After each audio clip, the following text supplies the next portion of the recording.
नमस्कार विद्यार्थियों, स्वागत है आपके अपने यूट्यूब चैनल मेरिटम एकेडमी में। आपको बता दें कि हमारी क्लास 10 मैथ की पहली क्लास है, जिसमें हम पहले लेसन पर कुछ चर्चा और उसमें कुछ सॉल्व और क्वेश्चन करेंगे। जो आपकी प्रॉब्लम होगी उसको समझाया जाएगा। देखिए, आप एक बात समझ लीजिए, ये जो क्लास पहली क्लास है कम से कम लगभग 1.5 घंटा भी जा सकती है, 1 घंटा भी हो सकती है, इसलिए आपको वावपन नहीं होना। ठीक, समझिए बात को। अगर आप एक क्लास पढ़ लेते हैं, देखिए अगर आपने इस क्लास को कंप्लीट किया तो समझ लीजिए वास्तविक संख्याओं का आपने 80% ये चैप्टर खत्म कर दिया। बस 20% वो बचेगा जो अभी आगे देखिए। इसमें देखिए 2 प्रमेय हम पढ़ाएंगे, यूक्लिड विभाजन एल्गोरिथम, ठीक, और इसको कहते हैं कलन विधि भी बोलते हैं। और दूसरा क्या है, अंकगणित की आधारभूत प्रमेय। पहले हम आपको बता दें कि इसमें हम आपको पहले इंडेक्स के बारे में बता दें कि आपको क्या क्या पढ़ाया जाएगा। देखो, एनसीईआरटी में आपको टोटल कितने पार्ट पढ़ने हैं? 14 अध्याय आपको पढ़ना है। ठीक, पहला आपका अध्याय वास्तविक संख्या है, जिसको हम आज पढ़ेंगे। इसका 80% आज ही हम खत्म कर देंगे। इसमें देखिए आपको सवाल 20 सॉल्व करवाए जाएंगे, जो आपके एनसीईआरटी में क्वेश्चन, जहाँ से आपका एग्जामिनर पूछता है क्वेश्चन, वहीं से आपको यहाँ से बताया जाएगा। ठीक, और दूसरा है बहुपद, और तीसरा 2 चर वाले रैखिक समीकरण, और चौथा द्विघात समीकरण, और पांचवा है समांतर श्रेणियाँ, और छठवां है त्रिभुज, और सातवां निर्देशांक ज्यामिति। देखिए ये तो लाइव क्लास है ना, ये देखिए रिकॉर्डेड क्लास। इसमें देखिए हम आपका टाइम ज़्यादा ज़ाया नहीं करेंगे। देखिए आपको क्या, आपका टाइम बहुत कीमती है, इसलिए हम उसको इसके नज़र रखते हुए आपका टाइम ज़्यादा खराब, बस आपको हर सेकंड हम प्रयास करेंगे कि जो भी पढ़ाया जाए इसी क्लास में आपका तैयार हो जाए, जिससे आपको आसानी हो आगे बातें समझने में और आपका टाइम भी ना खराब हो। अभी देखिए 8 क्या है आपका, त्रिकोणमिति का परिचय, और ये क्या है 9वां त्रिकोणमिति का अनुप्रयोग, और 10वां है वृत्त, और 11वां है आपका वृत्त से संबंधित क्षेत्रफल। ये सब टॉपिक आपको लगता है बहुत कठिन, हम आप सबको ऐसे ऐसे तरीके से सिखाएंगे सवाल ना, आप लोग क्वेश्चन देखते ही समझ जाएंगे कि ये आ रहा है। 12वां है पृष्ठीय क्षेत्रफल और आयतन, और 13वां है सांख्यिकी, और 14 है प्रेरिका। देखिए आप सबको ये 14 पार्ट देख के डरना नहीं चाहिए। ठीक, हम आपको अच्छे तरीके से बेसिक से एडवांस ले जाएंगे। देखिए पहली बात तो यह है, जो हम पढ़ाएंगे बस समझ लीजिए कि वहीं से आपको एग्जामिनर सेट करेगा, क्योंकि हम कंप्लीट आपको एनसीईआरटी बेस्ड प्लस कुछ और भी क्वेश्चन लेके चलेंगे। आज ही समझ लीजिए इसमें प्रश्नावली 1.1 आपको सॉल्व करा दी जाएगी। अभी देखिए क्या, हम पहले संख्या के बारे में जान ले। देखिए ज़्यादा कुछ नहीं, आपको लोड नहीं लेना, जितना पढ़ना बस आपको उतना बताएंगे। ठीक, अभी देखिए वास्तविक संख्या पढ़ना है, तो वास्तविक संख्या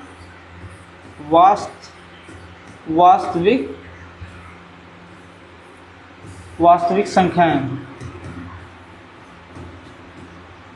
वास्तविक संख्याएं क्या हैं? अगर कोई आपसे पूछ ले वास्तविक संख्या क्या है, ठीक, इसका बहुत आसान सा जवाब है, आपको सीधा उनको आंसर देना है।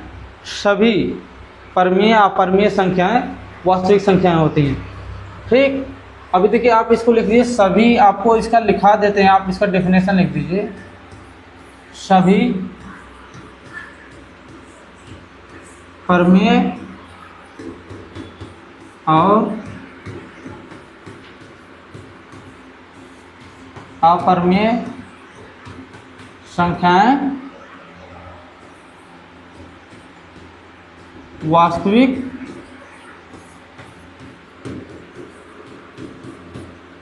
संख्याएं होती हैं। देखिए आपको घबराना नहीं किसी चीज़ से। अभी हम आगे जैसे स्टेप बाय स्टेप बताते जाएंगे, आपको बताएंगे परमेय संख्या क्या, अपरमेय। बस आपको ध्यान रखना है इन सब चीज़ों को जो हमने बताया। डेफिनेशन, वास्तविक संख्याएं कौन होती हैं? आपको सीधा सा जवाब याद रखना, सभी परमेय और अपरमेय संख्याएं वास्तविक संख्याएं होती हैं, बस इतना आपको याद रखना। और इसके बाद हम देखेंगे कि परमेय संख्या क्या है। ठीक, अभी देखिए आपको परमेय, देखिए ज़्यादा लिखना नहीं है, हमें ज़्यादा समझना जरूरी है। ठीक, क्योंकि देखिए गणित एक ऐसे सब्जेक्ट, अगर आप इसको समझ गए ना तो फिर याद करने की कोई ज़रूरत ही नहीं है। बस आप ऐसे देखिए, ज़्यादा लिखना भी नहीं है, कम समझना भी नहीं है, आपको कम लिखना है, ज़्यादा समझना है। ठीक, अभी देखिए परमेय संख्या क्या है, सीधा सा आप समझिए, परमेय संख्या P/Q के रूप में होती है। कहने का मतलब इसमें वे संख्याएं होंगी जो P/Q के रूप में होगी, और इसकी एक शर्त है, Q बराबर कभी 0 आप नहीं लिखेंगे। ठीक, और इन दोनों की जगह पे कोई भी संख्या लिख सकते हैं। जैसे देखिए हमने क्या कहा आपको, Q के बराबर आप कभी 0 नहीं लिख सकते, लेकिन हमने ये नहीं कहा कि P के बराबर आप 0 नहीं लिख सकते। ठीक। लेकिन इसमें क्या है, इसका कहने का मतलब यह है परिमेय संख्या हमेशा p बटा q के रूप में होती है। जैसे समझिए 1/2 ये क्या है, परिमेय संख्या। और क्या है, इसमें आप दशमलव वाली भी संख्या लिख सकते हैं, जैसे देखिए 1.1 ये भी आपका परिमेय संख्या। कहने का मतलब p बटा q के रूप में होंगी। ठीक, ये बात बस आपको यही याद रखना है। अंश और हर में, आपकी भाषा में अंश और हर में, अंश और हर, इसमें क्या है, अंश a है, ठीक, ऊपर वाले को अंश कहते हैं और नीचे वाले को हर कहते हैं। इन सब बातों को आपको नाम में ही बता दिया गया होगा। ठीक, बस अगर आपको नहीं पता तो इसको जान लीजिएगा, p को अंश कहते हैं, q को हर। p का मतलब है a है, p की जगह पे आप कोई भी संख्या रख सकते हैं। ठीक, और q की जगह पे आप 0 को छोड़ के अनंत तक कोई भी संख्या रख सकते हैं, माइनस प्लस कुछ भी हो, कुछ भी रख सकते हैं। अभी देखिए इसके बाद हम अपरिमेय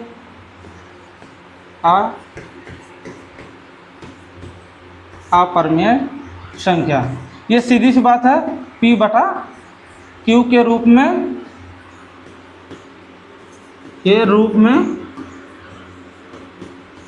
नहीं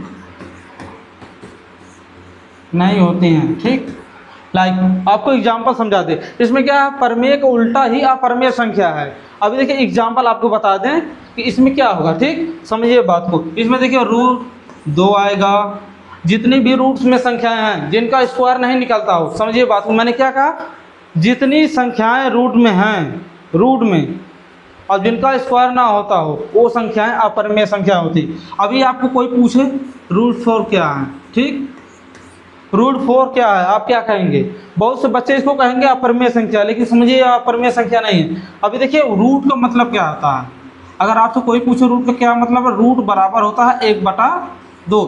किसी संख्या के आधा को प्रदर्शित करने के लिए हम रूट का प्रयोग करते हैं। ठीक, अभी देखिए हम इसको क्या लिख सकते हैं, 4 की घात 1/2। अभी देखिए हम क्या लिख सकते हैं, 4 को क्या लिख सकते हैं, अभी इसके आगे बढ़ेंगे तो क्या लिखेंगे, 2 की घात 2 को, मतलब ये भी 4 ही है, तो यहाँ पे क्या हो गया 2। अभी देखिए गुणे में घात जोड़ते हैं, आप देखिए गुणा करेंगे ना, क्या बोलते हैं इसका, 2 गुणे 1/2, इसमें देखिए 2 कट गया तो बराबर आ गया क्या रिजल्ट आपका 2 क्या हो जाएगा आपका परिमेय संख्या। क्योंकि देखिए किसी संख्या का अगर नीचे कुछ ना हो तो उसके नीचे हम 1 मान लेते हैं, बस आप इतना याद रखिए, ज़्यादा लोड मत लीजिए, जितना आपका सिलेबस है बस आपको उतना ही पढ़ना है। क्योंकि जब बातें पढ़नी हो तो आपको अगली कक्षा में पढ़ेंगे 11-12 में। ठीक, बस आप देखिए, अब देखिए परिमेय संख्या और अपरिमेय संख्या होगा। अभी आपको इसमें बहुत कुछ जानना है, जैसे देखिए आपको पूर्णांक ये संख्या का शुद्ध रूप होता है। ठीक, चाहे वो प्लस में हो या माइनस में, ये संख्या का शुद्ध रूप होता है। शुद्ध रूप का मतलब ये है, देखिए ना इसमें भिन्न वाली संख्या आएगी, ना इसमें दशमलव वाली संख्या आएगी, समझ रहे हैं ना आप। अभी देखिए हम आपको क्या बता रहे हैं, मैंने बोला इसमें संख्या का शुद्ध रूप होता है, चाहे वो प्लस या माइनस में हो। अब देखिए आप अनंत से जाएंगे तो -3, -2, -1, 0, उसके बाद आपको 1, 2, 3, इसी तरीके से आप अनंत तक चले जाइए। बस सीधी सी बात, आप पूर्णांक को याद रखना है। इसमें क्या भिन्न और दशमलव की संख्याएं नहीं लिखते हैं। अभी देखिए क्या ये पूर्णांक हो गया। ठीक, अब इसमें आपको देखिए वास्तविक संख्या क्या हमने बताया, परिमेय और अपरिमेय संख्याओं ही वास्तविक संख्याएं होती हैं।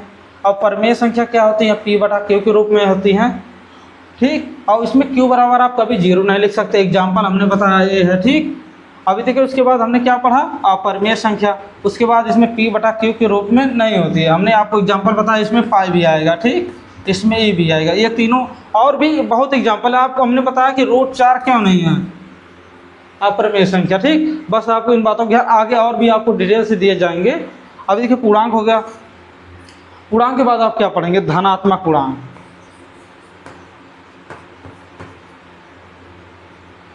पूर्णांक के बाद आप क्या पढ़ेंगे, पूर्णांक के बाद आप पढ़ेंगे, पूर्णांक के बाद सीधी सी बात आप पढ़ेंगे धनात्मक पूर्णांक। ठीक, अब समझिए धनात्मक पूर्णांक क्या है। धनात्मक मतलब आपको पता चल गया, धन वह संख्या है जो धन के रूप में हो। अभी पूर्णांक मतलब आपको पता है, हमने बताया क्या, इसमें देखिए क्या है, बता अनंत से लेके 0 से फिर लेके प्लस में अनंत तक। ठीक, अभी हमने बताया तो इसमें क्या पूछा गया है, हमने कहा धनात्मक पूर्णांक, तो सीधी सी बात है इसमें वे संख्याएं होंगी जो धनात्मक होंगी। उदाहरण के लिए 1 2 3 4 एक 5 एक 6, इसी तरीके से आप अनंत तक जाएंगे, इसमें जीरो नहीं होगा। देखिए ना जीरो धनात्मक संख्या है, धनात्मक पूर्णांक है, ना ही ऋणात्मक पूर्णांक। जीरो क्या है, जीरो एक पूर्ण संख्या है, ठीक, जीरो एक पूर्ण संख्या है और सबसे छोटी पूर्ण संख्या है, बस ये समझ लीजिए। अभी देखिए धनात्मक पूर्णांक को आप क्या कह सकते हैं, प्राकृत संख्या। ज़्यादा लोड नहीं लेना, बस आपको समझना प्राकृत संख्याएं भी इन्हीं को कहते हैं। अभी देखिए ऋणात्मक पूर्णांक, ऋणात्मक पूर्णांक, इसमें क्या होगा, सीधे से ऋणात्मक, हमने ऋण से क्या समझा, माइनस में संख्या होंगी, ठीक। ऋणात्मक पूर्णांक में क्या होगा आपका -1, ठीक, -2 -3, इसी तरीके से आप अनंत तक जाएंगे, इसमें जीरो नहीं होगा, याद रखिए, ठीक। अब ये प्राकृत संख्या नहीं होगी, सॉरी, ये प्राकृत संख्या नहीं होगी। अभी हम आपको बताते हैं पूर्ण संख्याएं क्या होती हैं। नहीं यार यही तो है, सॉरी, यही प्राकृतिक संख्या, सॉरी मैं भूल गया क्योंकि मुझे लगा कि इसमें मैंने शून्य लिखा है, सॉरी, आप समझ आइए, यही प्राकृत संख्या है, प्राकृतिक संख्या। अभी देखिए आपको क्या समझना, अभी देखिए पूर्ण संख्या, कहीं कहीं आपको जब क्वेश्चन लगाएंगे तो उन्होंने लिखा रहता है पूर्ण संख्या। पूर्ण संख्या क्या होंगी, पूर्ण संख्या में आपका क्या होगा, पूर्ण संख्या में आप देखिए जीरो, बस ये धनात्मक, आप देखिए 0 + 0 + धनात्मक पूर्णांक संख्याएं, ठीक, या प्राकृत संख्याएं, प्राकृत संख्याएं, बस आपको बस इतना जानना। देखिए आपका इसमें पूरा एक लेसन खत्म हो जाएगी, ज़्यादा डीप में नहीं जाने की जरूरत, बस आपको एग्जाम पॉइंट ऑफ व्यू से पढ़ना है। अगर इस तरीके से पढ़ेंगे तो आपको अच्छे नंबर आएंगे। देखिए अगर आप ज़्यादा गहराई में पढ़ेंगे तो क्या मतलब निकलेगा, जो एग्जाम में आएगा नहीं, क्यों पढ़ना, समझिए बात की।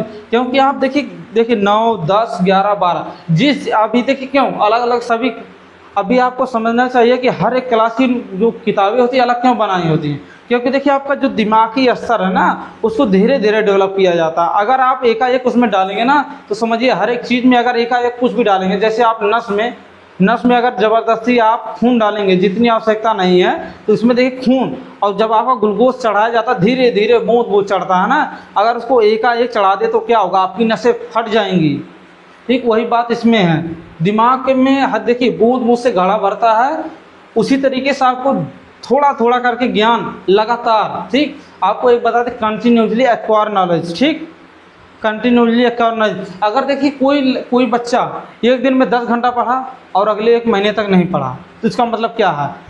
अभी देखिए एक बच्चा है जो एक दिन 1 घंटा पढ़ता है और वो सालों साल पढ़ाई जा रहा है, तो क्या वो आगे निकलेगा या 10 घंटे वाला, ये आप कमेंट में बताइएगा। अभी देखिए यूक्लिड विभाजन पर में, अभी देखिए आपको विभाजन से पता हो जाना चाहिए भाग है, ठीक, सीधी सी बात, भाग से संबंधित ये प्रमेय है। इसका मतलब क्या है, देखिए इस प्रमेय का कहना है क्या है, सभी धनात्मक मतलब 2 धनात्मक पूर्णांकों का क्रमबद्ध तरीके से महत्तम समाप्त वर्तक निकालने की एक तकनीक है, ठीक। क्या कहा मैंने, 2 धनात्मक पूर्णांकों का क्रमबद्ध तकनीक से एचसीएफ यानी महत्तम समाप्त वर्तक निकालने का एक तरीका है। अभी बस आपको इसमें कुछ स्टेप फॉलो करने हैं, बस मैं आपको बता दूं कुछ स्टेप। पहले इसके पहले आपको मैं इसकी डिफिनेशन लिखा दूं। डिफिनेशन मैंने क्या कहा, 2 धनात्मक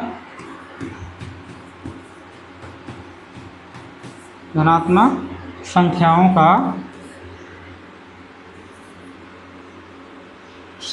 का अभी देखिए आपको बता रहे हैं, इसमें कुछ एग्जाम्पल भी लगवाएंगे। तो अभी देखिए डिफिनेशन भी लिखना जरूरी है। अभी वैसे तो ये लिखने की जरूरत नहीं, बस आपको दिमाग में याद करना यूक्लिड विभाजन एल्गोरिथम। अभी विभाजन से आप याद कर लीजिएगा क्या, भाग, सीधी सी भाग का मतलब ये है, आप वहाँ समझ जाइएगा कि आपको एचसीएफ निकालने की एक तकनीक है। बस आप समझिए 2 धनात्मक संख्याओं का मासा लिखने के बजाय हम पूरा नाम लिख देते हैं। अभी बात को धीरे धीरे शॉर्ट फॉर्म में हम लिखते चलेंगे, महत्तम समाप्त वर्तक, एचसीएफ इसको इंग्लिश में बोलते हैं,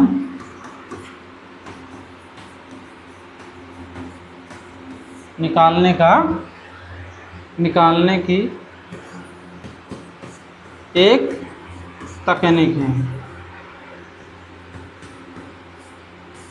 है। देखिए आपको ज़्यादा नहीं पढ़ना, मैंने फिर कहा, बस आपको सिलेबस वाइज, आपको चैप्टर वाइज पढ़ाए जाएंगे और क्या क्या पढ़ना इंपॉर्टेंट वो पढ़ाए जाएंगे। ठीक, अभी देखिए क्या हमने लिखा, दो धनात्मक पूर्णांक, यहाँ पूर्णांक होगा यार, अभी संख्याएं हो जाएंगे तो जानते हैं क्या, इसमें देखिए क्या गलती हो गई, डिफिनेशन लिखते, अगर दो धनात्मक पूर्णांक नहीं यहाँ पे लिखेंगे, मैंने संख्याएं लिखी, संख्या में क्या नहीं आ जाएगा आपका, 1/2 क्या है, संख्या नहीं है, सही बताइएगा, 1/2 क्या है, संख्या नहीं है। देखिए डिफिनेशन अगर आप गलत लिखेंगे, अगर आपको देखिए, अगर आपको इसको समझ ले गए, डिफिनेशन आपकी गलत नहीं, मैंने क्या गलती से लिख दिया, जो दो धनात्मक संख्याओं का मतलब सभी संख्याएं आ गई, लेकिन यहाँ पे हमको क्या लिखना था, धनात्मक पूर्णांक, जो धनात्मक पूर्णांक का महत्तम समाप्तवर्तक निकालने की एक तकनीक है। ठीक, अभी देखिए इसमें कुछ स्टेप होते हैं, आपको ज़्यादा नहीं समझना, बस आप समझिए, मैंने क्या कहा, दो धनात्मक पूर्णांक, इसके पहले हमने जिक्र किया धनात्मक पूर्णांक क्या होते हैं। ठीक, धनात्मक पूर्णांक आपको एक बार फिर बता दे क्या होते हैं धनात्मक पूर्णांक। अभी देखिए धनात्मक पूर्णांक संख्याएं क्या होती हैं, अभी देखिए पूर्णांक हमने पढ़ा, उसमें माइनस अनंत से 1 2 3 उसके बाद प्लस अनंत तक गए। ठीक, लेकिन अभी देखिए इसमें क्या कहा, धनात्मक पूर्णांक, धनात्मक पूर्णांक को हमने इसके पीछे बता कि इसी को प्राकृत संख्या कहते हैं। अभी देखिए धनात्मक पूर्णांक संख्या क्या होगी, 1 2 3 4, इसी तरीके से आप अनंत तक जाएगी, यही धनात्मक पूर्णांक संख्या है। इसमें देखिए आपको बता दें कि अभी देखिए दो संख्या हमारे पास क्या है आंसर। अभी देखिए आपको हम एग्जाम्पल लेकर समझाते हैं, आप समझ जाएंगे अच्छे से, एग्जाम्पल करना जरूरी है। देखिए क्या प्रमेय समझ जाने से सब कुछ हो जाएगा, नहीं होगा, अगर जब तक आप एग्जाम्पल नहीं करेंगे तो गलतियाँ आपसे होती रहेंगी। देखिए जरूरी है, देखिए कोई काम करना, देखिए एक्सपीरियंस समझ रहे हैं, लगातार काम करने पर आपको जो बढ़त मिलेगी ना, वो नया जो बंदा आएगा आपसे ज़्यादा पढ़ के भी आएगा तो भी नहीं कर पाएगा, क्योंकि आपने बहुत ज़्यादा प्रैक्टिस की है, आपकी रफ्तार, स्पीड, आपकी टाइम की बचत होगी। ठीक, इसीलिए देखिए अभी देखिए हम एग्जांपल ले रहे हैं, क्या है 135 एंड 225 का एचसीएफ निकालना है। अभी देखिए एचसीएफ निकालना है ना, अगर उसमें क्वेश्चन में स्पेशली बोल दे कि 135 एंड 225 का यूक्लिड विभाजन एल्गोरिथम से इसका एचसीएफ निकालिए, तो आपको क्या करना है, सीधी सी बात है। देखिए इसको क्या कहते हैं, A बराबर BQ प्लस R। ठीक, अभी देखिए हम आपको बता दें, यही देखिए यही इसका मतलब है। अभी क्या है, इसको क्या बोलते हैं, भाज्य,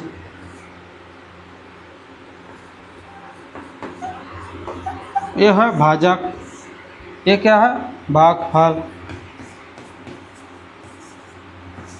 ये है शेषफल।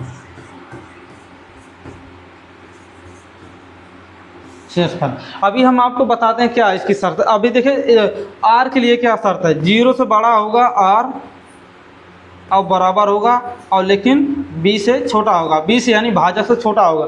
अभी अगर भाजक से छोटा नहीं होगा ना, तभी तो भाग जाती रहेगी। आप समझिए, एग्जाम्पल से आपको समझा रहे हैं। अभी इन सब इस चीज़ों को आप ध्यान से समझ लीजिएगा, इसी में आपको हम समझा देंगे। ये इस प्रमेय का मतलब ही यही है, इस प्रमेय का मतलब भाग ही है, बस इसका क्रमबद्ध तरीका आप समझिए। भाग का मतलब है, ये भाग आप कब तक करेंगे, जब तक करेंगे जब तक आपका शेषफल 0 ना मिले, बस इसका मतलब है आपको यही तरीका बार बार फॉलो करते जाना है, और जब तक ये करना है जब तक कि आपका जो है शेषफल 0 ना मिल जाए, सीधी सी बात है। अभी देखिए हमको इसमें पहले पता करना है कि कौन सी संख्या को A मानना है, समझिए। अभी देखिए हमको कौन सी संख्या को A मानना है, इसमें पहले पता करना होगा। ठीक, अभी आपको जैसे दे दिया पेपर में, अभी आपको ये दे दिया कि आप इसमें A किसको मानेंगे। देखिए हम बता दें आपको A किसको मानेंगे, जो इसमें से बड़ा होगा। बड़ा कौन सा है, 225 बड़ा हो गया, और छोटा कौन सा है बी। तो आपका कौन हो गया, इसको हम ए मानेंगे। याद रखिए जो दोनों में बड़ा होगा उसको हम ए मानेंगे, ठीक, समझ गए ना। अभी देखिए इसमें ए हो गया भाज्य और भाजक, इसको हम भाजक मानेंगे, ठीक। अभी हमको क्या मिल गई, भाज्य और भाजक मिल गया। तो अभी हम भाग करेंगे, इसमें भाग करेंगे तो आपको हमको क्या मिलेगा, ये हो गया भाज्य, ठीक। अभी देखिए हम इसको भाग करेंगे तो हमको क्या रिजल्ट मिलेगा। आप समझिए कि इसको भाग कैसे करना, क्रमबद्ध तरीके से आपको करते जाना जब तक कि आपका शेषफल शून्य ना मिल जाए, ठीक। अभी हमने क्या कहा, भाज्य किसे कहते हैं। अगर कोई बच्चा समझ नहीं पा रहा है कि भाज्य किसे कहते हैं, जिसमें आप भाग देते हैं उसे भाज्य कहते हैं, जिससे हम भाग देते हैं उसे भाजक कहते हैं, ठीक। अभी देखिए हम बता दे रहे हैं इस तरीके से। आपकी भाषा में थोड़ा जगह कम पड़ रही है यार, हो नहीं पाएगा इसमें ना। चलो यहाँ पे करने का तरीका करते, थोड़ा छोटा करें, कलर बदल ले ताकि आपको पता चले कि कौन सा हुआ, ठीक। अब देखिए हम इसमें थोड़ा लाल कलर लेते हैं ताकि आपको अच्छे से दिखे, ठीक। देखिए अभी हम आपको इस तरीके से आपकी भाषा में समझा रहे हैं, जैसे आप भाग करते हैं। देखिए क्या हुआ, भाग जब आप करते हैं तो आप कुछ इस तरीके से लिखते होंगे, ठीक, एक इस तरीके से, एक इस तरीके से, ठीक। और फिर आप इस तरीके से। देखिए आपको क्या बताएं, ये जो जगह है यहाँ पे क्या होगा, यहाँ पे क्या होगा, यहाँ होगा भाज्य। अब यहाँ क्या होगा, भाजक। अब यहाँ क्या होगा, भागफल आएगा, ठीक। समझिए बात को। अब यहाँ हम क्या लिखेंगे, यहाँ हम क्या लिखेंगे, देखिए सीधी सी बात है। आप यहाँ लिखेंगे भाजक। भाजक कितना है, 135 है। उसके बाद है आपका 225। समझ रहे हैं ना बात को आप। यार यहाँ नीचे पड़ रहा है, कहाँ करें, इस सबको इरेज कर दे रहे हैं, ठीक। आप लोग लिख लीजिएगा, ठीक। समझिए बात को, नहीं तो हो नहीं पाएगा, अभी आप समझ भी नहीं पाओगे, इसलिए हम इसको पहले इरेज करते हैं, ठीक। इरेज कर देते हैं। आप लोग इसको अच्छे से लिख लीजिएगा। अभी आपको एग्जांपल समझाना है ना, तो इस पर जगह कम बची है और आपको समझने में भी दिक्कत होगी, इसलिए हम इसको इरेज करेंगे। उसके बाद फिर से हम आपको, तो क्या था हमारा एग्जांपल, 135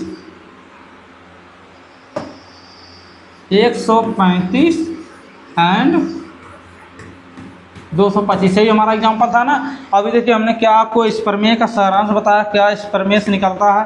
पहले आप इसको लिख दीजिएगा, ए बराबर बी क्यू प्लस आर। आपको हमने बताया ए क्या है, बी क्या है, क्यू क्या है, आर क्या है। इसको भी लिख दे रहे हैं, ठीक, ताकि आपको समझने में आसानी हो। इसमें क्या है, ए है भाज्य, ठीक, भाजक ए है, और ये क्या है, भागफल, ये क्या है, शेषफल। इन सब बातों को आप ध्यान रखिए, ठीक। अभी देखिए जब आप भाग करेंगे, एग्जाम्पल के लिए आपको यहीं पे एक बना दें, इस तरह इस संख्या को कैसे लिखते हैं। देखिए क्या है, भाज्य, यहाँ पे ए होगा, ये है बी, ये है क्यू। अभी जब आप यहाँ पे सॉल्व करेंगे तो आपको मिलेगा यहाँ पे आर, ठीक। यही फॉर्मेट है, ये क्यू, ठीक। यही फॉर्मेट में आपको तब तक करना। देखिए जैसे समझिए यहाँ पे आया, आपका शेषफल शून्य नहीं आया तो आप क्या करेंगे, ठीक। तो ये प्रक्रिया आपकी आगे बढ़ेगी। तो ये क्या आपका बन जाएगा, जो शेषफल आया है वो आपका बन जाएगा, क्या कहते हैं इसको, भाजक बन जाएगा। और जो आपका यहाँ पे था भाजक, वो इसके भाज्य में चला जाएगा, बी हो गया। अब इसी तरीके से आप नीचे तब तक जाएंगे जब तक कि आपका शेषफल शून्य ना हो जाए। अभी देखिए हम इसको सॉल्व करते हैं इसी तरीके से। अब पहले जान लीजिए, जैसे दो संख्या दिया, आप इसमें कन्फ्यूज हो जाएंगे कौन सा हमको ये मानना है।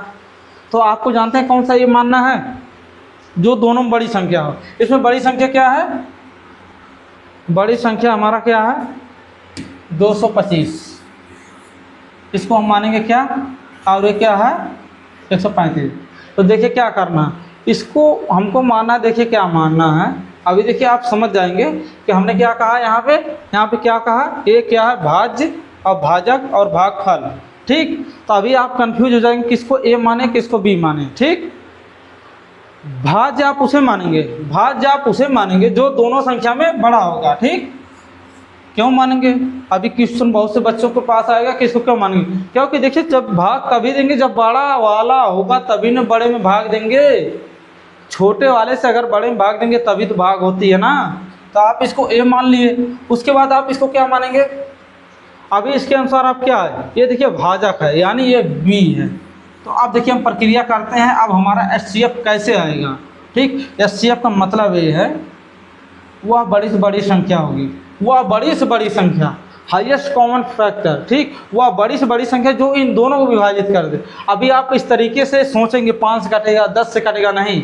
अभी देखिए इसका एक मेथड है जो यही मेथड करेंगे और इसका यूक्लिड विभाजन एल्गोरिथम की तरफ से। ठीक, इसमें देखिए 225 को हम भाग करेंगे 135 से, तो हमारा एक बार जाएगा, एक बार गया। ठीक, एक बार जाने के बाद अब इसमें से हम घटाएंगे, क्या यहाँ पर 0 आ जाएगा।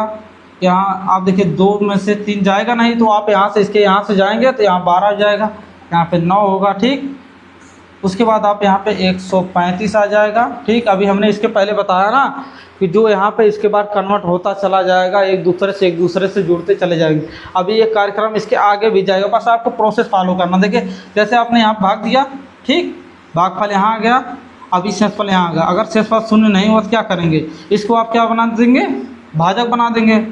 अब भाजक और भाज्य संख्या में और इसको भाज्य बना देंगे, तो इसको इस संख्या को इसमें लिखेंगे और ये तो इससे भाग देंगे। एक बार ये आ गया, ये 9 आ गया। ठीक, 90। उसके बाद आप देखिए यहाँ पे 5 आएगा, उसके बाद 13 में से हमें 9 को घटाना तो कितना बचेगा, 4 बचेगा। ठीक, अब क्या करेंगे हम, 45 आएगा, शून्य नहीं आया तो क्या करेंगे, अभी इससे अब ये जो 90 है इसको अब यहाँ लिख कर फिर हम भाग देंगे। ये कार्यक्रम हम तब तक करेंगे जब तक हमारा शेषफल शून्य ना आ जाए। अभी हमने बताया ना क्या, 0 से बड़ा हो या बराबर हो, b से छोटा होगा। ठीक, समझ जाइए। अगर b से बड़ा हो जाए, अगर b से छोटा नहीं होगा ना तो तब तक तो भाग जाएगी भाई। अभी देखिए अगर ये भाग कब जाएगी, अगर ये 90 है, अगर ये 80 होता तो भाग जाती, नहीं जाती।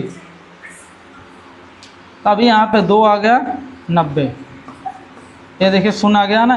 कहने का मतलब हमारा आंसर क्या आएगा, ये जो निचली सबसे संख्या होगी जो विभाजित करेगी और शून्य मिलेगा वही हमारा HCF होगा। तो HCF हमारा क्या हुआ, 45।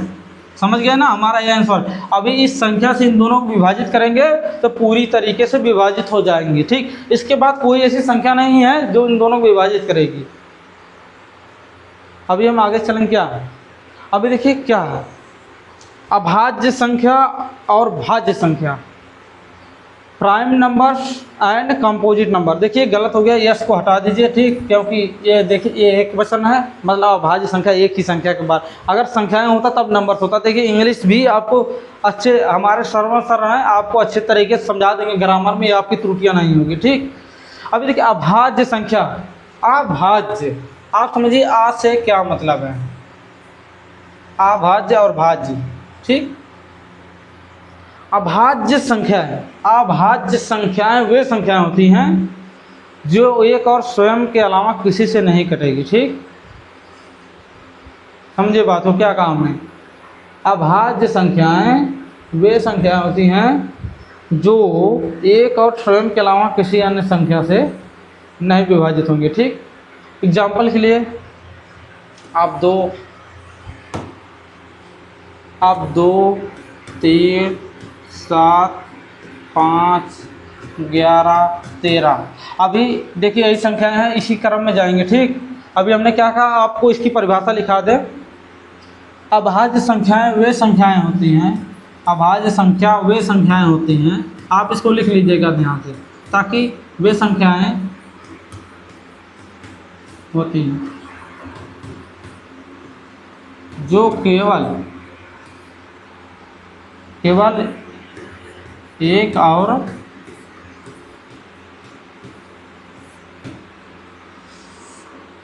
स्वयं से विभाजित, स्वयं से विभाजित आप परिभाषा लिख लीजिएगा, जो लिखा रहा है बस वही आप लिख लीजिए। स्वयं से विभाजित होती हैं, विभाजित होती, अरे यार होती विभाजित होती हैं। इनके केवल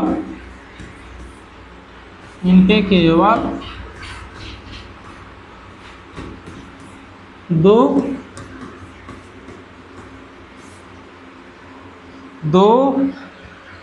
गुणनखंड होते हैं।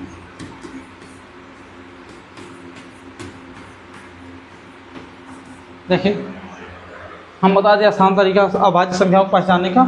अभी लास्ट वाली लाइन हमने क्या लिखा, इनके केवल दो गुणनखंड होते हैं। गुणनखंड का मतलब ये होता है वे संख्या, वे गुणनखंड। जैसे देखिए 7, अभी आपसे कोई पूछेगा 7 का गुणनखंड क्या है, तो इसमें आपको ज़्यादा सोचना नहीं, बस आपको याद रखना ये कि जो ये 7 है, ये जो 7 है ये किन किन संख्याओं से कटेगा। ठीक, अगर जिन जिन संख्याओं से कटेगा पूरी तरह, वही संख्या इस संख्या के गुणनखंड हो जाएंगे। अब देखिए हमें 7 किससे कटेगा, एक तो 1 से कटेगा, ठीक, और दूसरा 7 से कटेगा। और इसके बाद आप कोई भी संख्या इस विश्व में नहीं है जो इसको काट दे, इन दोनों संख्या के अलावा इसको काट दे। तो कहने का मतलब जो अभाज्य संख्याएं उनके केवल 2 गुणनखंड होते हैं। कोई भी संख्या ले लीजिए, इसमें 13 है, एक लेंगे, और इसमें 13, बस यही 2 ही संख्याएं होती हैं, 2 ही गुणनखंड होते हैं। जो इन संख्याओं के 2 ही गुणनखंड होते हैं, एक होता है 1 और एक होती है स्वयं, बस वही 2 ही संख्या होती हैं। अभी देखिए 2 के बारे में आपको एक बात बता दें, इसको आप नोट में लिख लीजिएगा स्टार, ठीक। कोई पूछ लेता है, अभी देखिए अभी गांव में जाएंगे, गांव में ना लोग पूछ ही लेते हैं कि 2 क्या किस प्रकार की संख्या है, तो आपको सीधे से बताना है 2 एकमात्र ऐसी संख्या है जो सम अभाज्य है। सम अभाज्य, जितना आपको बताया जाए बस आपको उतना ही करना है। अभी देखिए क्या है भाज्य संख्याएं। भाज्य संख्याएं क्या होते हैं आपको बता दें। भाज्य संख्याएं होती हैं, जैसे हमने कहा 1 कटी, एक क्या है अभाज्य संख्या, क्या है 1 से कटी और स्वयं से कटी। इसमें क्या हो जाएगा, 1 से भी कटेगी, स्वयं से भी कटेगी, और अन्य किसी और संख्या से भी कटेगी, बस। तो इसका कहने का मतलब इसके आपके 2 से अधिक गुणनखंड होंगे। अभी आपको इसकी परिभाषा लिखा दें जिससे कि आपके नोट्स भी अच्छी तरीके से बनती जाए। तो अभी देखिए इसमें क्या लिखेंगे, भाज्य संख्याएं कौन संख्याएं होती हैं, वे संख्याएं होती हैं, वे संख्याएं होती हैं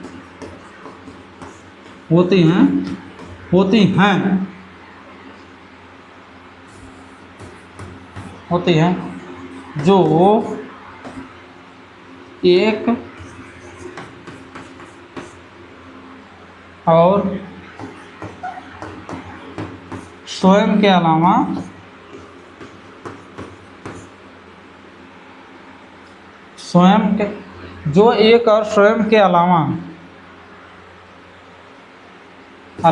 पहले अलावा लिखेंगे, उसके बाद अलावा अन्य संख्या से विभाजित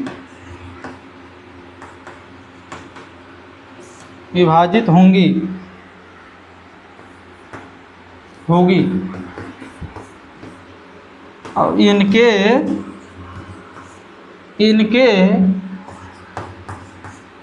2 से अधिक गुणनखंड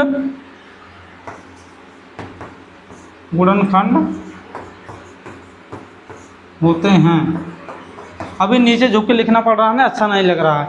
अभी तो इसमें क्या हमने लिखा, वे संख्याएं होती हैं, भाज्य संख्याएं वे संख्याएं होती हैं जो एक और स्वयं के अलावा अन्य संख्या से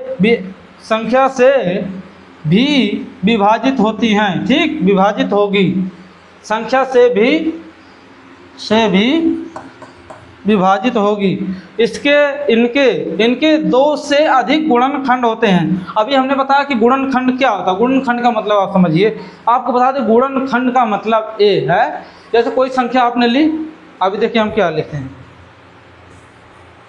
8।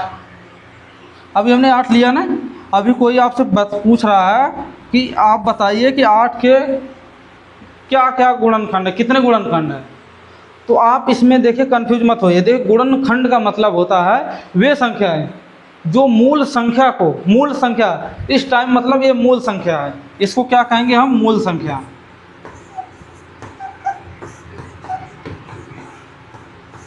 मूल संख्या, ठीक।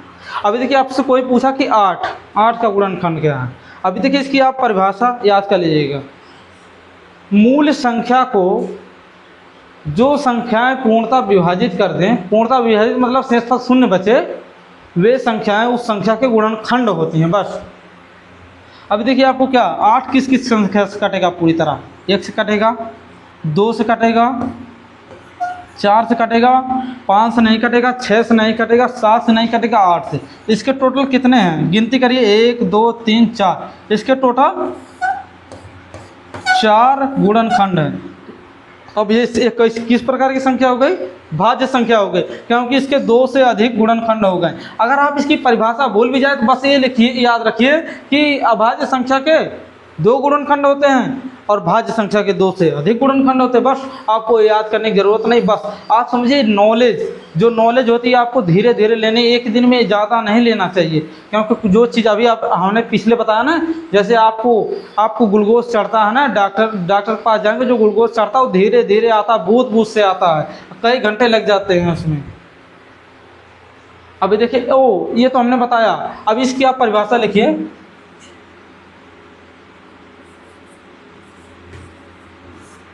मूल संख्या को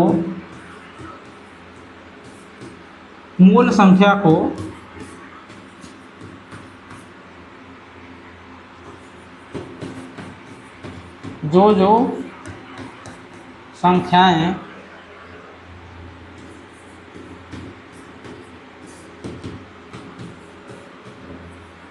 पूर्णतः विभाजित करेगी, वे उस मूल संख्या के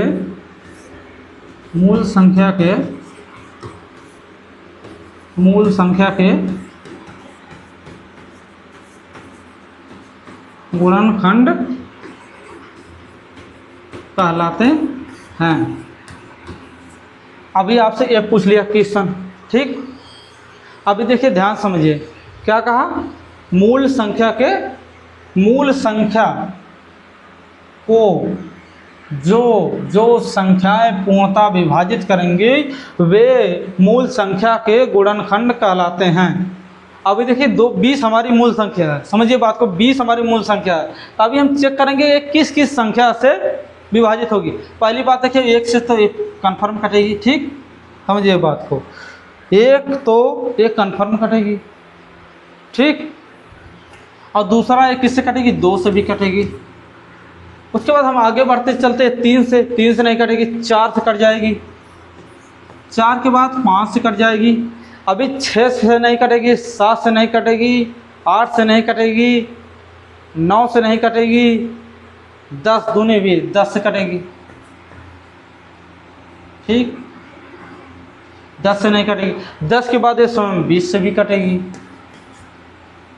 ठीक। आप समझिए बात को। तो इसके कितने हो गए गुणनखंड, 1 2 3 4 5 6 हो गए ना, 6। तो ये क्या है, ये जो हमने कहा 1 2 3, ये क्या मूल संख्या ये हो गई। मूल संख्या को जो संख्याएं पूर्णतः विभाजित करेगी वे उस मूल संख्या के गुणनखंड कहलाते हैं। तो समझिए परिभाषा आप ये समझिए, 20 आपको याद रखना है, इस तरीके से लिखना, बस आपको परिभाषा इसी भाषा में, इस भाषा में लिखना है, समझिए बात को। तो आपका 20 देखिए 1 से भी पूर्णतः कटेगी, 2 से भी कटेगी, 4 से भी, 5 से भी, 10 से भी, 20 से। अभी देखिए यहाँ पर रिटेंशन आपको स्टार चीज़ बता दे। देखिए अभी हमने क्या जिक्र किया, किसी संख्या के गुणनखंड, ठीक, किसी संख्या के गुणनखंड। अगर आपसे कोई पूछ लिया कि 20 का अभाज्य गुणनखंड बताइए, अभाज्य गुणनखंड, अभाज्य गुणनखंड, समझिए बात को। मैंने क्या कहा, किसी संख्या का, अभी पूछिए, अभी किस में लिख देते हैं, 20 के अभाज्य गुणनखंड, ठीक, क्या होगा। अब देखिए आपको यहाँ डरना नहीं है, पीछे हमने क्या पढ़ा, अभाज्य संख्या किसे कहते हैं, अभाज्य संख्या किसे कहते हैं, आप बताइए, अभाज्य संख्या किसे कहते हैं। पीछे हमने पढ़ा वे संख्याएं जो एक और स्वयं के अलावा किसी अन्य संख्या से ना विभाजित होती हों, इनके दो ही गुणनखंड होते हैं, दो ही गुणनखंड होते हैं। तभी इसका कहने का मतलब ये है, हमें 20 संख्या को उन संख्याओं से विभाजित करना है जो केवल अभाज्य संख्या हो, बस यही मतलब है। तो हमारे 20 के, देखिए अभी देखिए इसके हम कई तरीके आपको बताएंगे कैसे निकालते हैं अभाज्य गुणनखंड, ठीक। अभी देखिए इस तरीके से आप खींच लीजिएगा, ठीक। अभी देखिए सबसे छोटी अभाज्य संख्या क्या है, 2 से पहले चेक करेंगे, 2 से 10। अब ये अगर ये 2 से नहीं करता तो 3 से नहीं तो 4 से, 4, 5, 6, इसी तरीके से आप केवल अभाज्य संख्याओं से ही चेक करते। ये नहीं कि आपको 6 से चेक करना है, 4 से चेक करना है, 10 से चेक करना है, इन सब संख्याओं से नहीं। आपको बस देखिए, आपको मैं लिख दे रहा हूँ, इतने संख्या में के अंदर जाते जाते वो पूरी तरह संख्या कट जाएगी। 2, 3, 5, 7, 11, 13, 17, बस इतने संख्या के अंदर जाते जाते पूरी, कुछ भी कितनी भी बड़ी संख्या हो, इतने संख्याओं के अंदर वो पूरी तरह कट कुट के खत्म हो जाती है, जीरो हो जाएगी कट के। अभी देखिए उसके बाद हम फिर 2 से कटेंगे इसको, 2 पच्चे 10, ठीक। अभी हमारा यहाँ क्या हो गया, 5। तो देखिए किसी संख्या के गुणनखंड और उसके अभाज्य गुणनखंड में कितना अंतर है। अभाज्य गुणनखंड आप समझिए क्या है, अगर हम इनके क्रम को, अभी देखिए क्या है, 2 गुणे 2 गुणे 5 क्या है हमारा। अभी इसका हम आपस में गुणनफल करेंगे, गुणा करेंगे तो हमारा गुणनफल क्या आएगा। अभी हम क्या बता दें आपको, अभी आपको एक चीज़ और कन्फर्म, यही आपका वो भी कन्फ्यूज कर, बच्चे बहुत से कन्फ्यूज होते हैं गुणनफल और गुणनखंड में क्या अंतर होता है, ठीक। आप समझिए गुणनफल और गुणनखंड में क्या अंतर होता है। ये देखिए क्या है, 1, 2, 3, ये हमारे क्या हैं, ये गुणनखंड है। गुणनखंड कई होंगे, ठीक, जैसे 2, 2, 5 है, लेकिन आपका गुणनफल क्या होगा, इन संख्याओं का गुणा, 2 दूनी 4, 4 पच्चे 20, ये जो 20 आया हमारा, ये हमारा गुणनफल है और ये हमारे गुणनखंड है, बस ये अंतर है, समझ लीजिए। 2, 2, 5 ये हमारे क्या है, गुणनखंड, और ये जो आया रिजल्ट हमारा ये क्या है, गुणनफल, ठीक। इन सब बताओ, ये देखो ये अद्वितीय होता है। अद्वितीय का मतलब ये समझिए, जैसे ये है 2 गुणे 2 5, अभी यहाँ पे आप लिखेंगे 2 स्क्वायर इंटू 5, ठीक। उसके बाद आप स्क्वायर क्यों कहते हैं, आपको बता दें गुणे में घात जुड़ती है, आपको यहीं बता दें गुणे में घात जुड़ती है। जैसे देखिए आप इसका एक घात करेंगे तो एक घात करेंगे कोई नहीं, लेकिन आपस में गुणा करेंगे तो एक जुड़ के 2 हो गया यहाँ पे, इसीलिए हमने 2 स्क्वायर प्लस इंटू 5 लिखा। अभी हम इसको क्या लिखेंगे, 5 इंटू 2 की स्क्वायर 2, इसमें कोई अंतर है, कोई अंतर नहीं, आपका रिजल्ट है वही आएगा।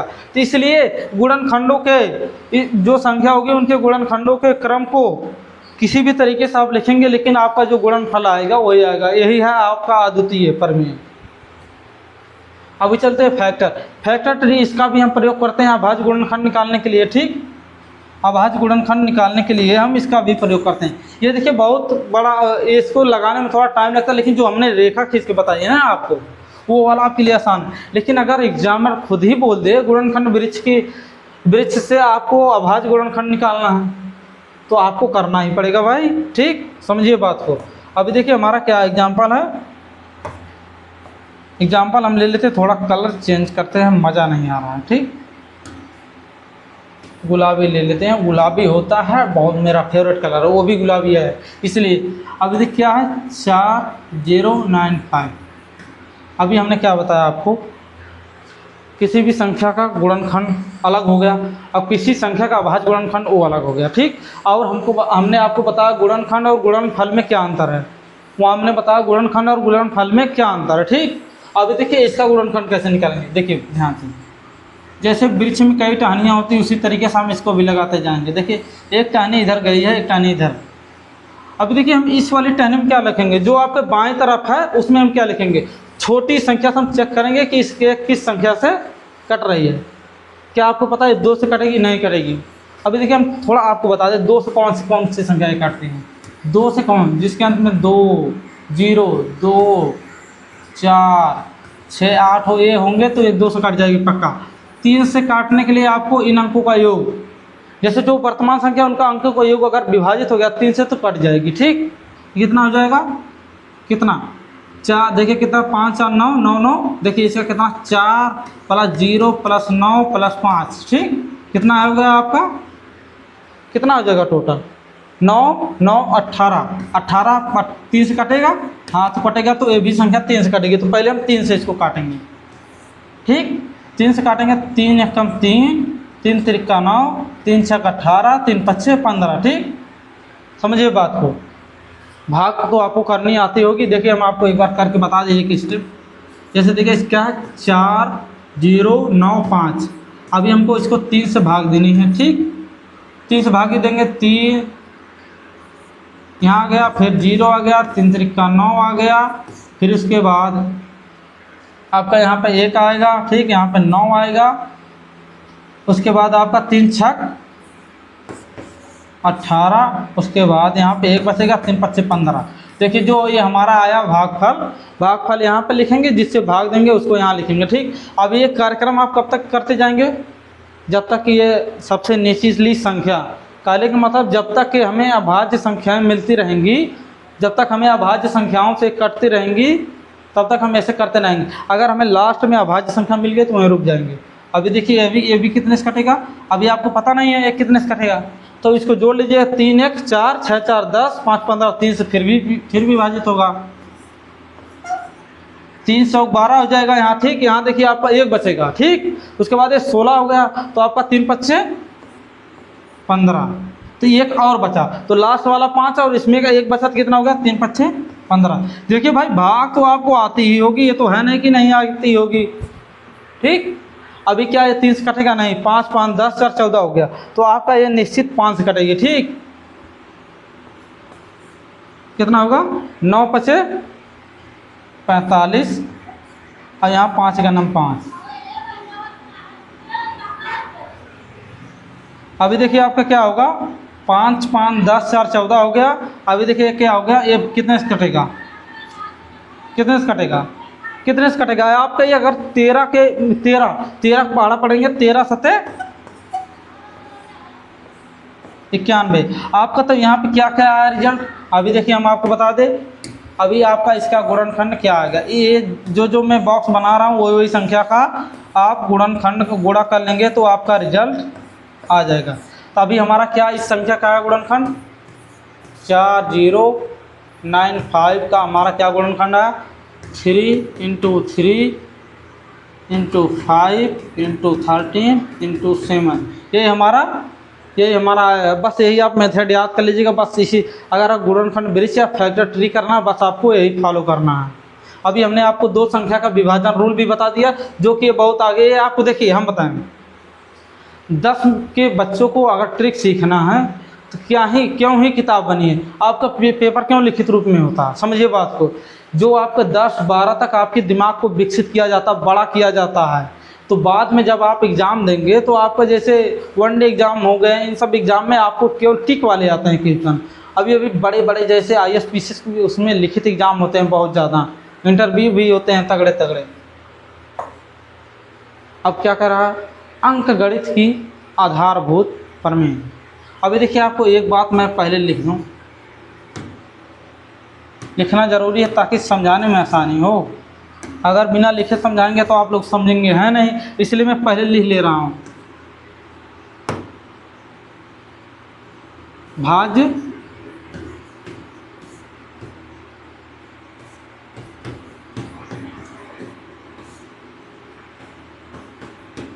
या मिश्र संख्याएं बराबर संख्याओं का अभाज्य सॉरी यहाँ पे अभाज्य लिखना है, अभाज्य संख्याओं का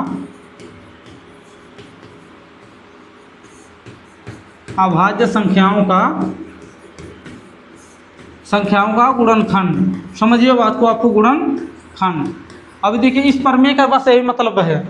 अभी आप इसके क्या लिखेंगे, देखो इसका मतलब क्या है, भाज्य और मिश्र संख्याएं, ठीक, मिश्र संख्याओं और अभाज्य संख्याओं का गुणनखंड। कहने का मतलब अभी देखिए आपकी परिभाषा बताते हैं। अभी आप आस्ते आस्ते चलिए, देखिए इसकी परिभाषा लिखिए। सभी भाज्य संख्याओं को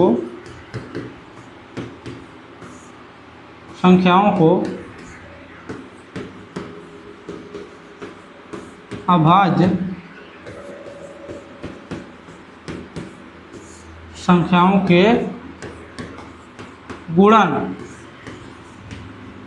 गुणनफल के रूप में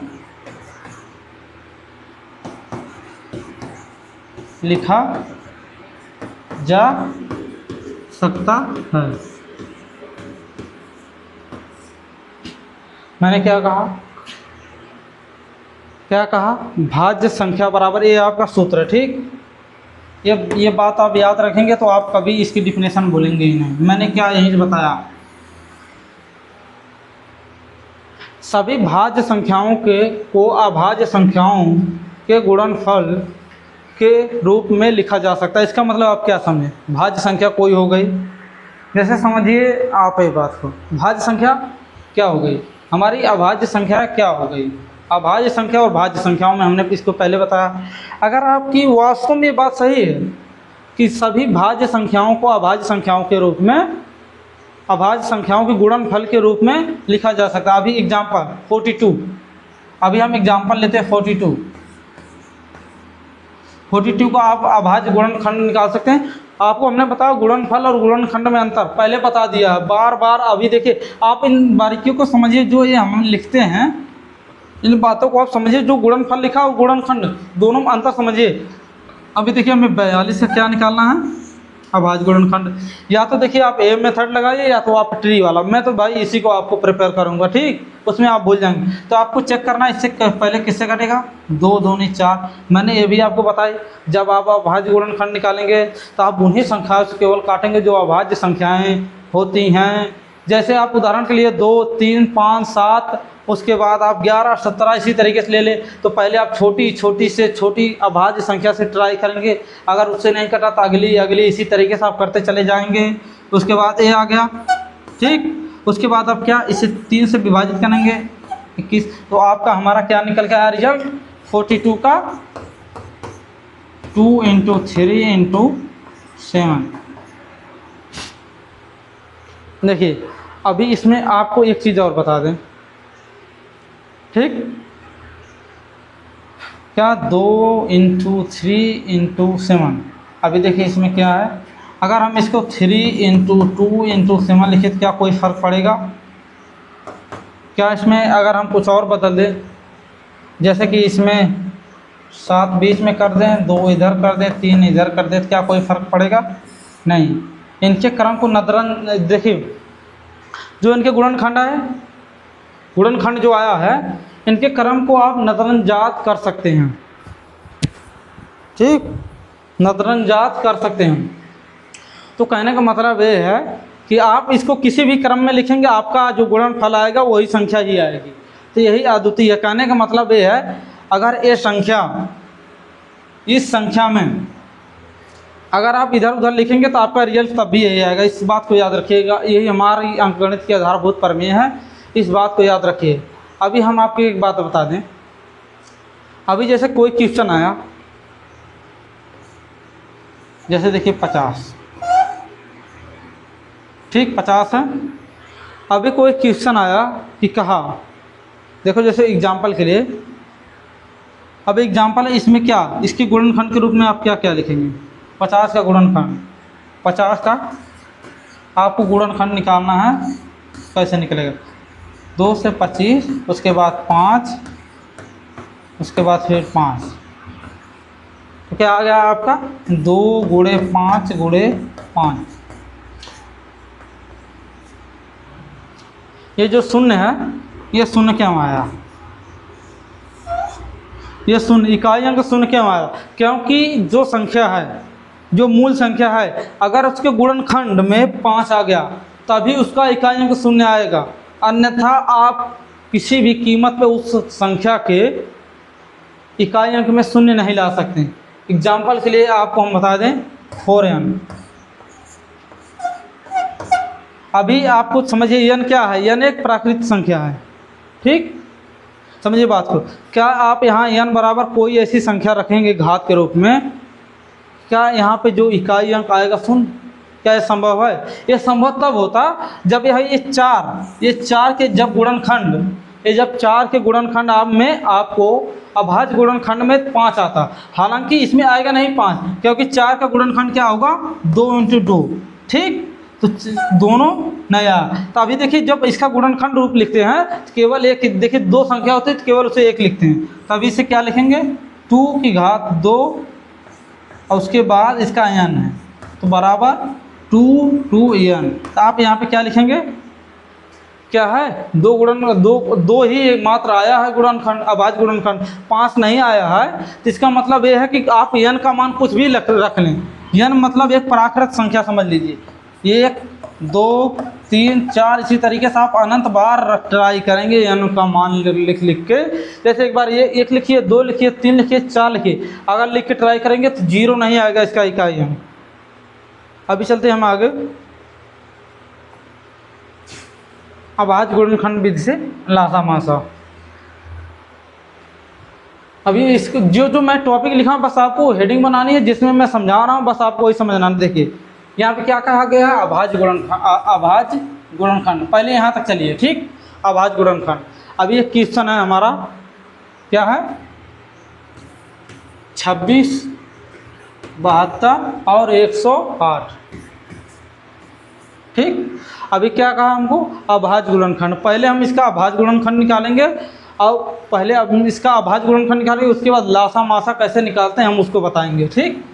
तो आपका 26 का क्या होगा अभाज्य गुणनखंड, आप इस तरीके से निकालिए या वृक्ष वाला करके यूज़ करके निकालिए। अभी आपको पहले 2 से काटना, 2 × 1 = 2, 2 × 3 = 6, ठीक, बस ये आ गया।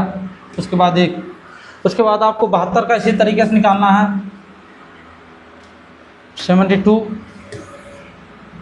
72 का आप जब निकालेंगे तो आपको पहले ट्राई करना है कि सबसे छोटी अभाज्य संख्या, हमने अभाज्य संख्या आपको छोटी क्या बताई है, अभाज्य संख्या क्या बताई है 2 3 5 7 11 13, बस इसी संख्याओं को आपको ट्राई करना है। बस पहले आपको ट्राई क्या करना है, सबसे छोटी अभाज्य संख्या है। एग्जाम्पल आपके पास है, देखिए 72 को हमको सबसे छोटी अभाज्य संख्या हमारी क्या है 2 से ट्राई करेंगे तो क्या बनेगा हमारा 2 3 6 2 6 12, ठीक, ये हो गया। उसके बाद आप देखेंगे क्या आपका 36 आ गया, 36 को हम 2 से डिवाइड करेंगे, फिर 2 से डिवाइड करेंगे तो क्या हमारा बचेगा, यहाँ पे आएगा 18 यानी 18 आ गया, ठीक। उसके बाद हम फिर 2 से डिवाइड करेंगे तो हमारा क्या आएगा 9, फिर इसको हम डिवाइड करेंगे तो 3 आएगा, ठीक। कहने का मतलब बस यही हमारा इतना हो गया। इसके बाद फिर हम क्या इसका करेंगे 108 का, ठीक, 108 का करेंगे तो आपको क्या करना है, फिर छोटी अभाज्य संख्या से ट्राई करना है। जब छोटी अभाज्य संख्या से आप ट्राई करेंगे, अगर उससे ना कटे, 2 से ट्राई किया नहीं कटी, 3 से करिए, 3 से नहीं कटा तो 5 से करिए तो 7 से। लेकिन जानिए आप 2 बार ट्राई करेंगे, 1 बार यानी 2 बार ट्राई करेंगे, तीसरी बार जरूर कट जाएगी, कटना निश्चित है, क्योंकि कटेगी नहीं बस वही समझ लीजिए। 2 × 5 = 10 और 2 × 4 = 8, ठीक। फिर 2 से हम डिवाइड करेंगे, ठीक, 2 से भाग देंगे तो 2 दूना 4, 2 7 14, ठीक। फिर हम 3 से डिवाइड करेंगे तो 9 3 27 होता है, फिर हम 3 से करेंगे 3 3 का 9, फिर 3 से करेंगे तो हमारा 11, ठीक। समझिए बात को। अब देखिए हम इसको लिखते हैं कैसे। अभी हमने आपको बताया 26 का क्या होगा हमारा, 26 का हमारा होगा 2 × 13 और उसके बाद हमारा क्या होगा 2। देखिए आपको हम बता रहे हैं, आपको हमने बताया ना गुणे में घातें जुड़ती हैं, तो 1 2 3 ये हो गया। तो हम कैसे लिखेंगे इसको, 72 को कैसे लिखेंगे 2 की घात 3, ठीक। उसके बाद क्या हमारा 3 2 बार है, ठीक, तो इसको गुणे में हम लिखेंगे 3 की घात 2, ठीक। और उसके बाद इसमें हम 108 का लिखेंगे, 108 का लिखेंगे तो 108 का क्या लिखेंगे आप? देखिए क्या आया हमारा, दो बार आया है, ठीक, दो, उसके बाद तीन बार आया है तो हम 3 बार लिख देंगे। अभी देखिए हमें लासा कैसे ज्ञात करना है। देखिए ये कहा ना लासा कैसे ज्ञात करना, अभी देखिए हम बता रहे हैं इसका लासा क्या होगा।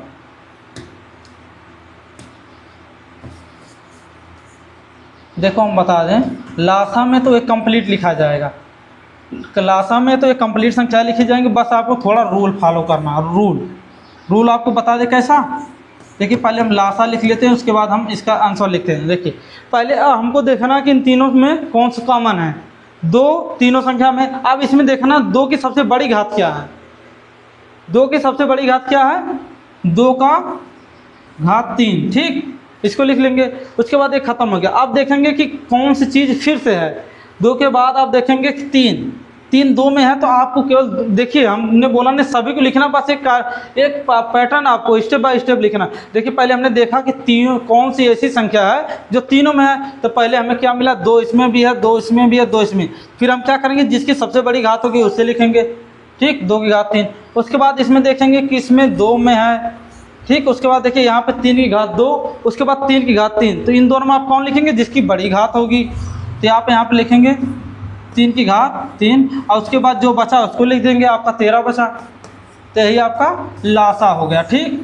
लासा निकालने का आपका एक पैटर्न हमेशा बस यही आप याद कर लीजिए, इसी तरीके से आप पहले चेक कीजिएगा कौन से अंक जो तीनों में है, ठीक, तीनों में जो होगा उसकी सबसे बड़ी घात लिख लीजिए। फिर इसी तरीके से करते जाइए, जरूरी नहीं कि केवल एक ही चीज़ 2 ही हो, कभी कभी आप ऐसे गुणनखंड करेंगे जिसमें कई चीज़ें, जैसे इसमें 2 तो है, उसमें फिर 3 भी तीनों में होगा, लेकिन आपको फॉलो वही करना है, जो उसमें सबसे बड़ी घात होगी उसी को लिखना है, जो सिंगल होगा बस उसको भी लिख दीजिएगा। अभी देखिए मासा क्या निकालना है। मासा के लिए इम्पोर्टेंट है जो तीनों में, बाकी और किसी को नहीं लिखना, समझिए बात को।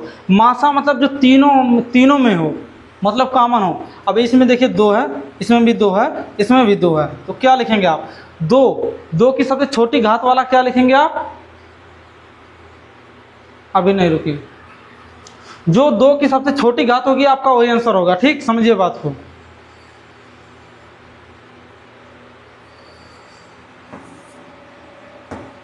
तो आपका मासा क्या हो गया, 2 हो गया।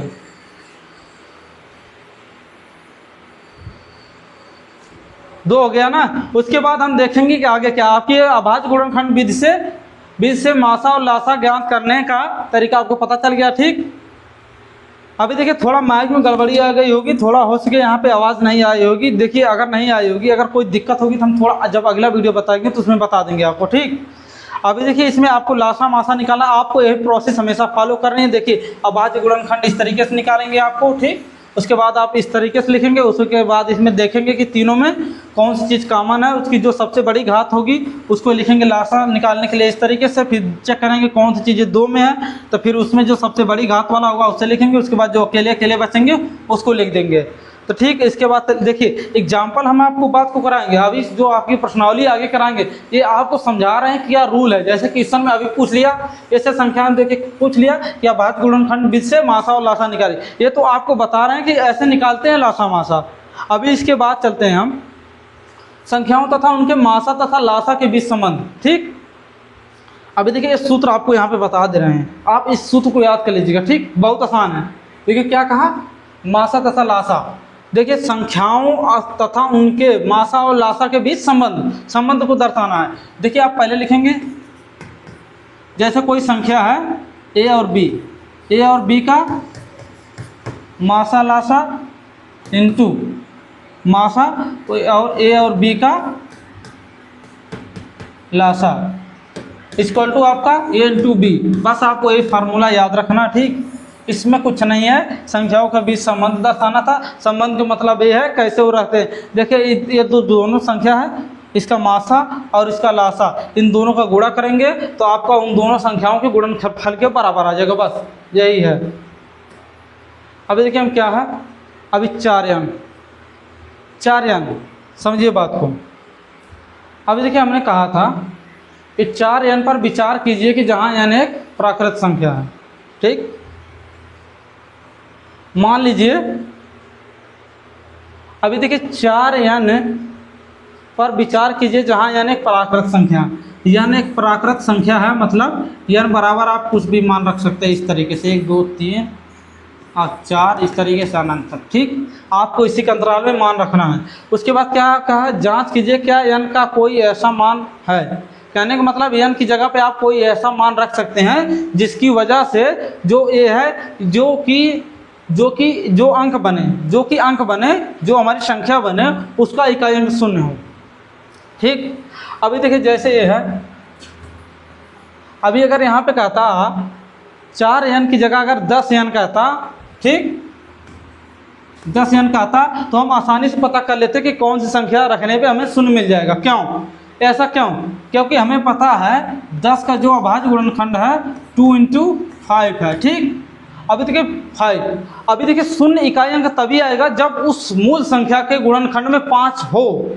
समझिए बात को, अगर उसकी मूल संख्या के गुणनखंड में 5 नहीं होगा तो आप n का कोई भी मान रखेंगे, n का आप कोई भी प्राकृतिक संख्या का मान रखेंगे तो आप इकाई अंक उसका 0 नहीं ला पाएंगे। समझिए क्या, 0 पर समाप्त होता है। 0 का समाप्त होने का मतलब यही पूछा है, क्या ये 0 यहाँ पे मिलेगा? जैसे 4 के n की जगह अगर आप, अभी आपको पहले समझ लीजिए कि ये 0 कैसे, अभी यहाँ पे क्या रखेंगे आप। अभी देखिए क्या है, इसमें 5 आ गया। ठीक, तो ये कन्फर्म हो गया कि इसमें 0 पर समाप्त संख्या होगी। अभी देखिए हम पहले 1 का ट्राई करेंगे, 10n का रख ले, 1 रखने पर 0 आ गया, 1 आ गया। अभी देखिए n बराबर हम 2 रखेंगे। ठीक, तो 10 × 10 बराबर 100 हो गया, आ गया ना 0। अब इसी तरीके से आप ट्राई करेंगे ना, बहुत सी संख्याएं n की बहुत प्राकृतिक संख्या मिल जाएगी, प्राकृत संख्या मिल जाएगी जो इसको 0 जरूर देंगी लास्ट में। ठीक, लेकिन ऐसे स्थिति में अभी देखिए हम आपको बता रहे हैं क्रमबद्ध तरीके से, स्टेप 1।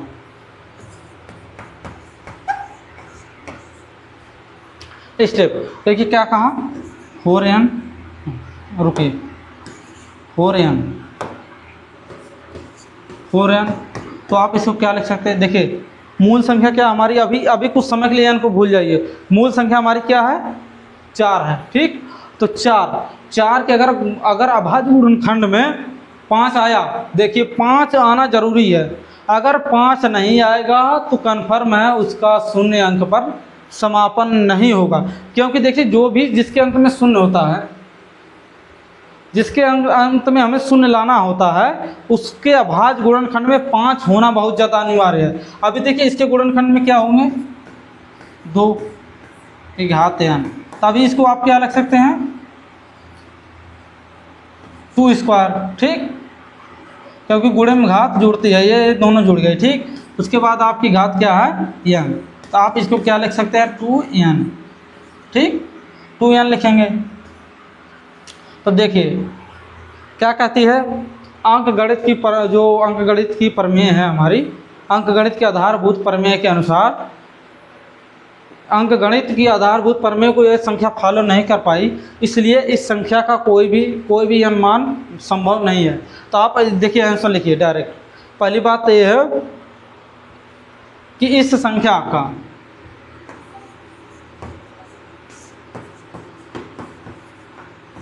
मूल संख्या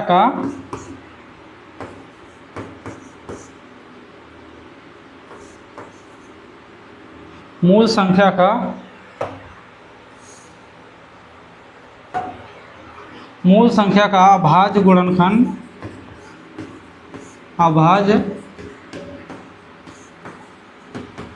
गुणनखंड में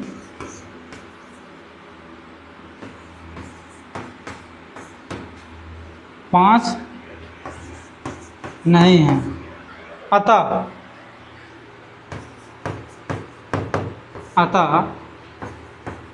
अंक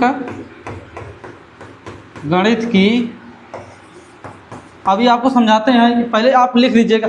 आपको बस ये इतनी लाइन लिखनी है, बस आपका आंसर सॉल्व हो जाएगा। ठीक, जो एग्जामिनर होगा वो समझ जाएगा कि क्या आप कहना चाह रहे हैं। ठीक, ये बस आपको कुछ नहीं, जितने इस प्रकार के सवाल मिलेंगे आपको यही लाइन लिख देनी है, बस आपको नंबर मिल जाएंगे पूरे भाई। ठीक, अतः अंक गणित की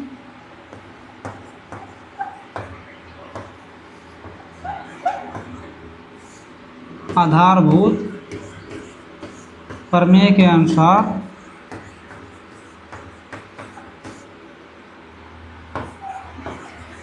n का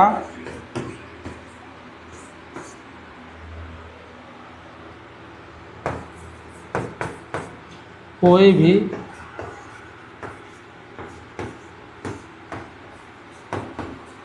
प्राकृत मान संभव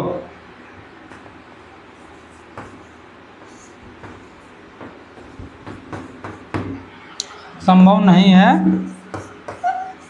जो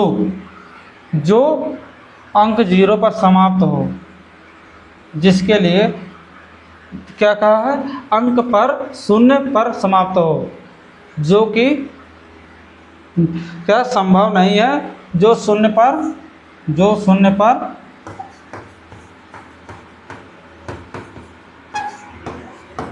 समाप्त हो।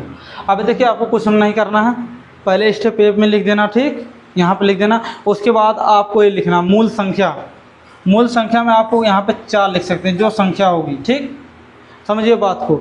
जो देखिए यहाँ ऐसे कोष्टक में लिखिए मूल संख्या 4, आप एग्जामिनर समझ लीजिए मूल संख्या का भाज्य गुणनखंड में 5 नहीं है, ठीक।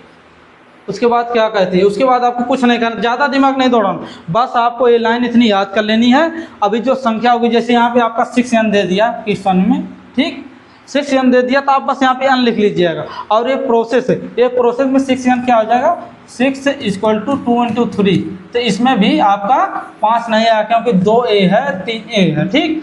अभी देखिए क्यों ऐसा है, ये प्रमेय क्या कहती है, अंकगणित के आधारभूत प्रमेय सीधी सी बात ये कहती है कि अगर इसके गुणनखंड में अगर 5 आता, 5 आने का मतलब ये है, देखिए गुणनखंड का मतलब क्या होता है, अभाज्य गुणनखंड। ये जो गुणनखंड आया, जैसे देखिए 2 है तो 2 3 को काटेगा, उसी तरीके से 3 6 को काटेगा। अगर इसमें 5 आता तो वो 0 वाली संख्या को काटता, अन्यथा नहीं काटता। इसीलिए ये आप इतना याद कर लीजिएगा, आपको ये प्रोसेस करनी है, इस तरीके से लिखना है। उसके बाद ये लिखना है, यहाँ पे देखिए जो संख्या क्वेश्चन में होगी, यहाँ 6 है तो इस 6 वाले के लिए यहाँ पे आप 6 लिख देंगे, बाकी सब यही लाइनें आप लिख देंगे। बस आपको एग्जामिनर एकदम आसानी से आपके पूरे नंबर दे देगा, इसमें आपको कुछ लगाना भी। मुझे लगता है ये अच्छा क्वेश्चन है, आपको आएगा एग्जाम में, बच्चे इसमें कंफ्यूज हो जाते हैं, ठीक। अभी देखिए हम आगे चलते हैं, क्या कहा है, देखिए भाई आज इतना ही बहुत है, ठीक। कल की क्लास में ट्राई करेंगे, बहुत लंबा हो जाएगा तो आपके लिए भी अच्छा नहीं होगा। देखिए कल हम उदाहरण 2 करेंगे एनसीईआरटी वाला, उसके बाद हम प्रश्नावली करेंगे। तब तक के लिए आप लोग संयम बनाए रखिए और धैर्य से इसके रिवीजन करके आइएगा, ताकि हम आगे अब जब भी करेंगे आपकी अभाज्य गुणनखंड विधि क्या है, इसमें आपको पता है अभाज्य गुणनखंड विधि, पहले अभाज्य संख्याओं से हम उसको तोड़ेंगे, उसके बाद हम एलसीएम और एचसीएफ ज्ञात करेंगे। सो धन्यवाद।